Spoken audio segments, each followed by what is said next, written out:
आज के वीडियो में हम जानेंगे यह हीलिंग प्रेयर क्या है। आप इस हीलिंग प्रेयर को खुद की हीलिंग करने के लिए किस तरह यूज कर सकते हैं। हीलिंग प्रेयर अप्लाई करते रहने से क्या होता है, आपकी लाइफ में क्या मेजर शिफ्ट आते हैं with the help of healing prayer, और आपके एंसेस्टर्स को हीलिंग सेंड करनी क्यों जरूरी है, और आपके एंसेस्टर्स को हीलिंग सेंड करने के लिए हीलिंग प्रेयर क्या महत्वपूर्ण रोल अदा कर रही होती है। इस वीडियो में आज हम इन सभी सवालों से रिलेटेड गुत्थियों को सुलझाएंगे। वीडियो में शुरू से आखिर तक बने रहिए ताकि आपके पास भी इन्हीं सब टॉपिक से रिलेटेड कोई सवाल हैं तो आपको आज इसी वीडियो के अंदर उन सभी सवालों के सारे जवाब मिल जाएं। यह टॉपिक ही अपने आप में इतना संजीदा है, इतना सेंसिटिव है कि इस टॉपिक को कोई डिस्कस ही नहीं करना चाहता। मैंने अगर इन टॉपिक्स को आप सबके साथ डिस्कस करने का इनिशिएटिव लिया है तो यह भी प्रभु इच्छा ही है। God knows everything about their child. यकीनन ईश्वर को पता है कि मेरे पास कोई ऐसा रास्ता है जिसे अप्लाई कर जिसके ऊपर चलकर आप न केवल खुद की हीलिंग कर सकते हैं बल्कि अपने एंसेस्टर्स को भी हीलिंग सेंड कर सकते हैं, और अपने एंसेस्टर्स को हील करके आप अपने एंसेस्टर्स की ब्लेसिंग्स को रिसीव भी कर सकते हैं। अभी तक क्या था, आप सिर्फ इतना ही समझते थे कि आपसे जुड़े हुए लोग जो आज इस दुनिया में नहीं है, आज की तारीख में शरीर छोड़ चुके हैं, वे आज आपके एंसेस्टर्स बन चुके हैं। आज आपकी लाइफ में उनका कोई रोल नहीं रह गया है। आपको बस इतनी ही समझ आती थी कि आपके एंसेस्टर्स का आपकी लाइफ में बस इतना ही रोल था कि वे कुछ प्रॉपर्टी आपके लिए छोड़ गए हैं, और आपने अपने एंसेस्टर्स की शांति के लिए मावस और श्राद्ध में आपने अपने एंसेस्टर्स के लिए पूजा करनी होती है, उनसे क्षमा याचना करनी होती है, उनसे ब्लेसिंग्स मांगनी होती है। इवन आप क्षमा याचना के पीछे का पूरा लॉजिक भी नहीं जानते। अपने माता पिता से या अपने इन लॉज से आपने इस तरीके की पूजा करने का जो भी प्रोसीजर देखा, आप उसी को फॉलो करते चले आए।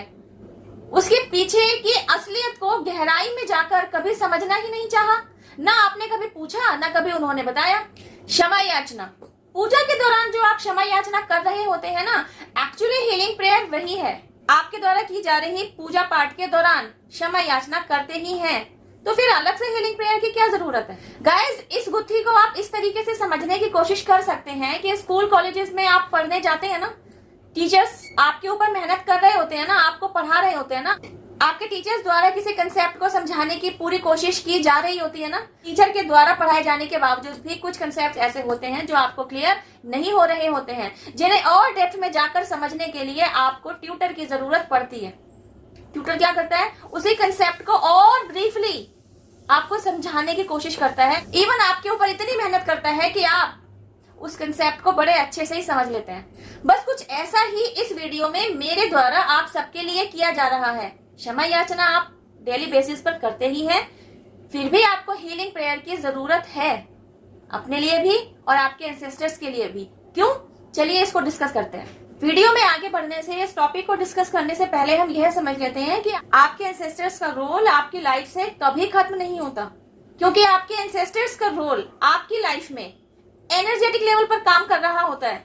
आज आप वंशज की भूमिका निभा रहे हैं, आप चले जाए, आपसे आगे आने वाली पीढ़ी भी वंशज का ही रोल निभाएगी। जो लोग भी जाते रहेंगे, शरीर छोड़ते रहेंगे, वे भी एक एक करके एंसेस्टर्स की श्रेणी में शामिल होते रहेंगे। तो एंसेस्टर्स का अपने वंशज के साथ एनर्जेटिकल बॉन्ड बना ही रहता है। यह न कभी खत्म हुआ था, न कभी खत्म होगा। इस रोल को प्ले करने वाले कैरेक्टर्स बदलते चले जाएंगे, रोल वही रहेगा। कैरेक्टर्स कौन? जैसे कि आप और हम, आप और आपके ग्रैंडफादर, आपके ग्रैंडफादर और उनके भी ग्रैंड ग्रैंड ग्रैंडफादर। क्योंकि मनुष्य जीवन की लालसा और जरूरत उन्हीं लोगों को होती है जिन्हें अपनी सोल को अपलिफ्ट करना है। स्कूलिंग के समय आपने जरूर यह पढ़ा होगा कि 83,000 योनियों में जन्म ले चुकने के बाद आपको मनुष्य जीवन मिलता है। मतलब ऑलरेडी आप इतने स्ट्रगल्स को फेस कर चुके होते हैं, तब जाकर आप मनुष्य जीवन में आते हैं। और मनुष्य जीवन में आते क्या आप राजा हरिश्चंद्र की जिंदगी जी रहे होते हैं या टाटा अंबानी की जिंदगी जी रहे होते हैं? यहाँ पर भी आपको खुद को अपलिफ्ट करते रहना होता है। दिक्कत क्या हो जाती है, आप खुद को अपलिफ्ट करने के बजाय आप अनजाने ही कुछ ऐसे काम कर बैठते हैं जिनकी वजह से आप कार्मिक अकाउंट्स में फंस जाते हैं। इतनी मेहनत के बाद जो आप यहाँ तक पहुंचे, अब हुआ क्या, खुद पर काम किया नहीं, खुद को अपलिफ्ट किया नहीं, उल्टा खुद से जुड़े लोगों के साथ कुछ कार्मिक अकाउंट्स और क्रिएट कर लिए, उनके अगेंस्ट अपने मन में द्वेष, जलन और न जाने कैसी कैसी बुरी भावनाएं पाल ली, ग्रजेस पाल लिए। इन सब के चलते खुद की क्लीनिंग की नहीं, इन सबको बिना रिलीज किए एक दिन शरीर छोड़ दिया, तो हुआ क्या? ये जो सारा कचरा इकट्ठा किया ना आपने, ग्रजेस, पेन, कार्मिक अकाउंट, इस तरीके की टॉक्सिसिटी कहाँ है? ब्लड लाइन में ही है ना। इन सबको लेकर जो आपने शरीर छोड़ दिया और आप जाकर एंसेस्टर्स की श्रेणी में शामिल हो गए, तो अब आपको क्या चाहिए? आपको मानव शरीर मिला था, आपको इसका यूज करना था, आप खुद को अपलिफ्ट करना था, अपने ऊपर काम करना था। तो ये जो अपने ऊपर काम आपने वक्त रहते नहीं किया ना, अब आपको जरूरत है कि आपके ब्लड लाइन में आया हुआ कोई वंशज आपके लिए वो काम कर दे और आपके लिए हीलिंग सेंड करे। अब आपके वंशज द्वारा आपको हीलिंग सेंड करने के लिए जो महत्वपूर्ण भूमिका निभाई जानी है, उसको उसके ही इस इंपॉर्टेंट रोल के बारे में याद दिलाना, यह भी आसान नहीं है। आई एम श्योर इस वीडियो पर की गई मेहनत सफल हुई होगी। अभी तक का दिया गया मैसेज आपको समझ में आया होगा कि अब तक आपने दुर्लभ रूप से मिले हुए इस मानव शरीर को मिलने के बावजूद भी खुद पर काम नहीं किया, खुद को अपलिफ्ट करने का इनिशिएटिव नहीं लिया, अनजाने ही और कार्मिक अकाउंट क्रिएट कर लिए। इस वीडियो की शुरुआत की थी मैंने एनर्जेटिकल बॉन्ड से, कि आपके एंसेस्टर्स और आपके बीच का एनर्जेटिकल बॉन्ड हमेशा रहता है। गाइस, ये टॉपिक इतना जरूरी है, इस टॉपिक से रिलेटेड चर्चा भी कम ही होती है। बहुत कम ही लोग आपको मिलेंगे जो इस टॉपिक से रिलेटेड जानकारी रखते होंगे और इस टॉपिक से रिलेटेड इंफॉर्मेशन आपको देना चाहते होंगे। आज मैं आपको दे रही हूं, तो आप प्लीज, आपसे अनुरोध है, इस इंफॉर्मेशन को आप ले लीजिए। इस वीडियो में दिए जा रहे विजडम को गेन कीजिए। आपको तो कुछ भी नहीं लग रहा, मेरी मेहनत जारी है, क्योंकि आज आप वंशज की भूमिका में हैं, तो आपको कोई ना कोई सपना ऐसा आएगा जिसके पीछे का मतलब होगा कि आपको आपके एंसेस्टर्स की हीलिंग के लिए काम करना है। आप सपने में कुछ इस तरीके से देखेंगे कि नदी में बहुत सारे हाथ निकले हुए हैं, मतलब कोहनी से लेकर आगे तक के हाथ नदी से बाहर की तरफ निकले हुए हैं। आप खुद को नदी के किनारे देखेंगे। फिर अगले ही सीन में आप क्या देखते हैं कि जिस तरीके से सूर्य देवता को अर्घ दिया जाता है ना, उसी तरीके से आप जल चढ़ा रहे हैं। अगले ही मोमेंट में आप देखते हैं कि सारे हाथ आपके जल चढ़ाने के बाद गायब हो गए हैं। यह एक स्पेसिफिक दिव्य स्वप्न है जो किसी किसी को ही आया होगा। सिचुएशन कोई और हो सकती है, किसी किसी को सेम टू सेम भी आ सकता है, जैसे मुझे आया था। तो इस सपने के पीछे की जो लॉजिक है ना, इस सपने के पीछे का जो मोटिव है ना, उस तक पहुंचने में भी आपको टाइम लगेगा, जैसे मुझे लगा। लेकिन अगर आपने यह दिव्य स्वप्न देखा है, तो यह समझ लीजिए 100% श्योरिटी है, मैं दे रही हूं कि आपको यह काम करना ही है। आप यही काम करने इस दुनिया में आए हैं, और यह काम है आपके एंसेस्टर्स को हीलिंग सेंड करना। और यह काम ऑर्डिनरी इंसान नहीं कर सकता, यह काम वही करेगा जो एक कोहिनूर हीरा है, इस काम के पूरा कराए जाने हेतु, जिसे खुद ईश्वर द्वारा चुना गया है, आपके एंसेस्टर्स द्वारा यहाँ भेजा गया है, और वो कोई और नहीं, आप हैं। मैंने यह दिव्य स्वप्न 2009 में देखा था, और 2010 से मेरे द्वारा सपने में एंजेलिक नंबर्स को देखने का सिलसिला शुरू हुआ। तब तो मैं यूट्यूब पर भी एक्टिव नहीं थी। आई वॉज वेरी फ्राइटेंड कि ये मैं सपने में क्या ही देख रही हूँ। कभी मुझे हाथ दिखाई दे रहे हैं, कभी मुझे नंबर्स दिखाई दे रहे हैं। 1111 तो ऐसा एक स्पेसिफिक नंबर रहा जिसने, जब तक मेरी अवेकनिंग नहीं हो गई ना, इसने तब तक मेरा पीछा नहीं छोड़ा। अवेकनिंग पीरियड से गो थ्रू होते होते तो मुझे पता चल ही गया था कि ये नंबर्स एक्चुअली मुझे मेरी जर्नी पर आगे बढ़ाने के लिए दिव्य संकेत दे रहे थे। न केवल संकेत दे रहे थे, डिवाइन गाइडेंसेस भी दे रहे थे। But I was unaware at that time, जैसे कि आज आप हैं। तो ऐसा होता है ना, चीजें, सिचुएशंस हमारी हेल्प के लिए ही हमारी लाइफ में आ रही होती हैं, हमसे आके जुड़ी होती हैं। बिकॉज ऑफ अनअवेकनिंग, अनजान होने की वजह से, जानकारी ना होने की वजह से उन चीजों को हम जाने देते हैं, उन दिव्य संकेतों पर हम ध्यान नहीं देते हैं। तो ऐसा ही कुछ मेरे साथ भी हुआ था। आप सोचिए 2009 और आज 2024, कितना लंबा पीरियड मैंने तय किया, और सोचिए इस पीरियड में मेरी जर्नी कैसी रही होगी और कितने अनुभव मैंने लिए होंगे। तभी आज मैं यहाँ हूँ और आपके साथ अपना वीडियो शेयर कर रही हूँ। अब कुछ डिवाइनली गाइडेड सिचुएशंस एक एक करके आपकी लाइफ में खुद ब खुद एंटर होती चली जाएंगी, जो आपको एक्चुअली आपके सपने की तरफ धकेल रही होंगी। अब इन सिचुएशंस के तहत जो भी जर्नी आप कंप्लीट करेंगे ना, आप सोल शॉक झेल चुके होंगे, आपने टावर मूवमेंट फेस किया होगा, अगर आप टूटे होंगे, जीवन से निराश हुए होंगे, आपने खुद को ईश्वर के सामने सरेंडर किया होगा, और तभी से ईश्वर द्वारा आपके लिए अवेकनिंग प्रोसेस भी शुरू करा दिया गया होगा। इसी प्रोसेस के तहत आपने खुद पर काम करना शुरू किया होगा। एक तरफ आप खुद पर काम करते चले जाएंगे, दूसरी तरफ डिवाइन द्वारा आपके कार्मिक अकाउंट्स की क्लींजिंग करा दी जाएगी। इस प्रोसीजर के तहत आप पूरी तरह एंजेलिक प्रोटेक्शन में होते हैं। न केवल आप, अगर आप शादीशुदा हैं तो आपका बेटर हाफ भी, आप फैमिली है, आपके बच्चे भी, आप सभी पूरी तरीके से डिवाइनली प्रोटेक्टेड होते हैं। किन्हीं किन्हीं प्रकार के इविल अटैक्स जो आपके ऊपर भेजे जा रहे होते हैं, आपकी तरफ भेजे जा रहे होते हैं, उन्हें आपके एंसेस्टर्स द्वारा रोक लिया जाता है। न केवल वे आपकी तरफ आने से रोक देते हैं, बल्कि जिन्होंने आपकी तरफ भेजे होते हैं ना, उनकी तरफ वापस भेज देते हैं। ये सारे स्टेप्स जो एक के बाद एक आपने अननोइंगली फॉलो किए, ये कुछ और नहीं, अवेकनिंग प्रोसेस जर्नी के ही स्टेप हैं। और इन सारे स्टेप्स के हो चुकने के बाद आप एक ऐसी स्टेज तक पहुंचते हैं जहां आकर आप खुद को कहते हैं यू आर अवेकेंड नाउ।